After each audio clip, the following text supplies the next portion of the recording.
Welcome to my channel again. So, in the previous part of method of dispersion, we have seen how we can calculate the range of a series, like when the series is given only the one parameter, when the frequency and the element is given, for the continuous series, for the non-continuous series. We have seen everything about range. The next important section of this chapter is SD, that is standard deviation. So, to calculate the standard deviation, you need the prerequisite to cover it, that is mean. So, if you have read my other lectures like method of central tendency that I will make, in this section I have discussed about means, various mean, but this is normal mean and I will make you understand this section and then we can continue with SD. So what is mean? Mean is, suppose a data is given, that is x, that is 1, 2 and 3. So how we can calculate the mean of this data? So the mean of this data should be summation of all elements, that is addition of all elements. Summation is nothing but addition of everything, all elements, divided by n, that is, here we can see n, that is number of element. Okay, so you can get that, right? I hope you get that mean is addition of all elements. You can call it like average. So mean is nothing but only the average. Remember this, that is it is denoted by x bar. X bar is summation of x divided by n, that is number of elements. Okay, SD is initially overwhelming for you, but as soon as you will see it twice, uh, it you will be like more comfortable with it, and as you are comfortable with it, it is cakewalk for you. And even if you don't understand it, it's okay, just memorize the formulas and you will do very good in exams. So to calculate SD, the first step we have to do, just remember the steps. First step we have to do, calculate the mean of the data. Okay, so initially we will start off with individual series. Don't see the combined series initially, just go with me and see individual series. What is individual series? When the one parameter is only given. In range section we have also seen when the only the x is given, like here x is written like this format: 11, 14, 15, 17, this format. So if the data is given in this format, so we have written like x11, like it is given, it is given in vertical format. We just write it in top to bottom approach. So yep, so 11, 14, 15, 17, 18. Okay, so we will first calculate the mean of this data. So the mean of this data is come to be 15. If we calculate all, we get 75, and as there is 5 elements of 5, so 75 by 5 is 15. So the first step, we calculate the mean of the mean of the given data. We got the mean. Okay, so if the mean is whole number, that means if the mean is not in decimal points, যে দশমিকে না থাকে, decimal, if there is no decimal points, then we will use this formula. What the formula says, SD is written by sigma sign. This sign is called sigma, small sigma. It's a Greek what I can say terminology, that is sigma equals to root over summation. I will explain what this sign do. Summation, there is bracket, x minus x bar. X bar is mean of x whole square divided by n. N is number of terms here. This n term is very important as we see in the next part or the next section of SD. So this formula is important. If the SD is whole number only, if the SD is not like a whole number, I mean 1, 2, 3, 4. If it is 1.1, it's not a whole number, it's a decimal number. So as it is a whole number, we can use this formula, that is root over summation x minus x bar whole square divided by n. Okay, so here we calculate the mean, that is 15. So step 2 is x minus x bar. We have to calculate x minus x bar for different x. There is like different x, like initially, I mean value of x is 11, 14, 15, 17 and 18. So we calculate for all like x's, that is for 11, for 14, for 18, for 15, for 17. So here is the value like 11 minus 15, that is minus 4. Then there is 11, sorry, I guess 14 minus 15, that is minus 1. Then there is I think 0. Then there is like 17, so that will be only 2, not minus 2, I guess. So that will be 2 and that will be 3. So correct it. Answer will be the same, because in whole square, if we whole square a negative number, it will give a positive number. So answer would be same, but the process is wrong because I have included a minus. The answer is not wrong, but calculation is. So take care of it, and then we use the formula, that is whole square everything. So initially that is minus 4, so we square the minus 4, then 1, then initially minus 3, it will be 3. If it is 3, then it will be 9. If it is minus 3's whole square, then it also be 9. So 0's whole square, and then 2's whole square. So it come to be like 30 by 5. If we cut it down, that would be root 6. So that is the answer. And congratulations, I hope you understand SD. So what we do, first we calculate the mean, then we see it is it is whole number or not. It is whole number or not. If it is whole number, we use this formula, that is root over sigma x minus x bar divided by n.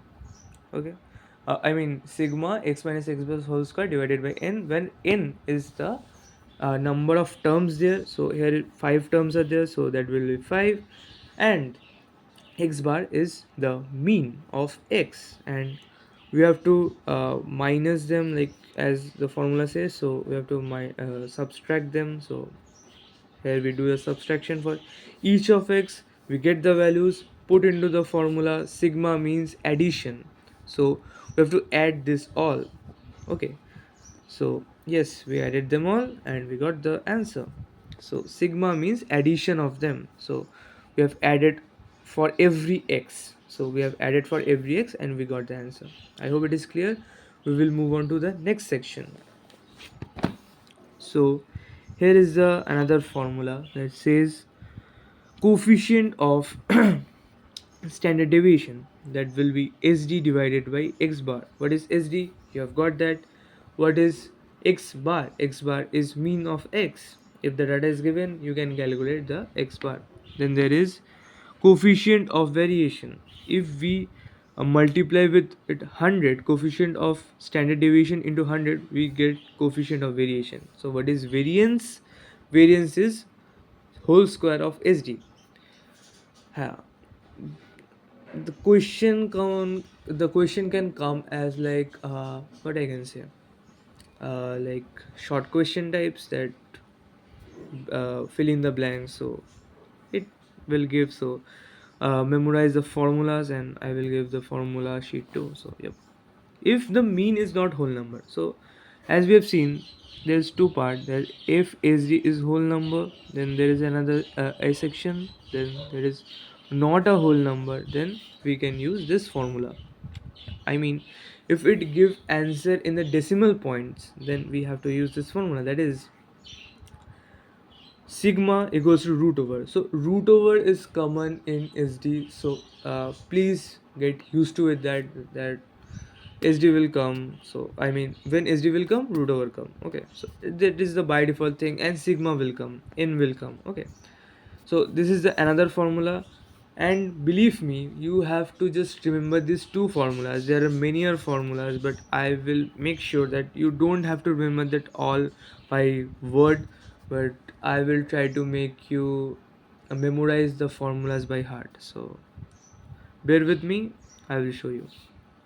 So SD has two part. If the mean comes to be a whole number, then we see the formula is like SD equals to root over sigma x minus x bar whole square divided by n.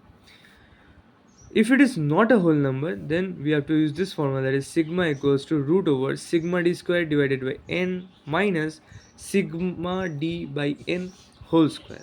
here is only square of d. The d is only getting squared, but here n also getting squared and d तो square हो ही रहा था, की फर्क पैंदा है. So yes, so what is d then? You don't ask me because you are in video, but I will say that is x minus a. So what is a? A is absolute mean. Bear with me, I will show you what is a, what is x, how we can calculate d. So initial step to solve any SD problem, that is calculate the mean. So I have taken a very simple example, that is 1 2 3 4. You surely not get this easy data. You can get some calculation centric, some tough data, but bear it because you just have to do the calculation. Concept is still same. So his mean, so 1 2 3 4, we added that, divided by 4 because there are 4 terms, because we know sigma x, so all the value of x's, so here all the values of x's, so sigma x equals to 1 plus 2 plus 3 plus 4, so that will be 10, and that is divided by 4. Please recheck the calculation because I am just here to make you understand the concepts. If the calculation is wrong, just correct it and move along. So here we have to calculate the variance of it. So yep, so here we can see that come to be 2.5, and we can see that 2.5 is between, in the data it is between like 3 and 2. So what it will choose, it will choose, I guess it will choose. I mean, it's a bit tricky question because it is generally it is more than 5. It is more, if it is more than 5, it is evident that the data is close to the like next one, and if it is less than 5, it is close to the previous one. But as it is in middle, so it's bit controversial, but I have taken 2. I guess it will be 3 because for precision purpose it we always take the bigger number. So here the calculation turn out to be wrong because it will be 2, then there it will be minus 1, then it would be 0, and then it would be 1. So yes, so here the data will came, and then we calculate the sigma. So yep, so here we what I can say, replace the value, that is, okay, let me pause the video and redo the calculation that you can easily understand. So yep, so I am back. So I nothing to change more because it is, first of all, it is square, so the calculation is same. So as I say, the calculation will be same because here we can see 1, so 1 square is 1, 0 square is 0, and minus 1 square is 1, and minus 2 square is 4. So here we can see that is sigma d square by n. So n is the number of terms. So if I can zoom, it is, n is number of terms. So here there is 4 terms and d square. So I calculate the d square because x is 1. 1 minus 3, it would be, sorry, first is 1 minus 3, that it would be minus 2, then 2 minus 3, that is would be minus 1, then 3 minus 3 is 0, 4 minus 3 is 1. So there is 2 square plus I mean minus 2 square plus minus 1 square plus 0 square plus 1. So this is the first term. See the formula and see this, so you can get it. The initial part is done, then we move on to the second part. So the second part says sigma d divided by n. So there is minus 1 plus 0 plus 1, and there is minus 2. Okay, so 1 1 plus 1 minus 1 would be cancelled, there is 0, so the last term is minus 2 by 2. So there is minus and it is in square, so answer would not be changed, but yes, so there initially was plus 1, and now I have written minus 2 because calculation is changed. So yep, but answer is not changed because there is square, and as I say, square of minus thing is always plus. So yep, then there is, we added all these things, so it would be 6 by 4, and then there is like minus 2 by 4. So minus 2 by 4 is like minus 1 by 2. And if we square minus 1 by 2, it would be as same as this, that is 6 by 4 minus 1 by 4, that would be 5 by 4. So it is like root 5 by 2. So I hope you get that. So digest this one. I will make another video on the second topic. So yep.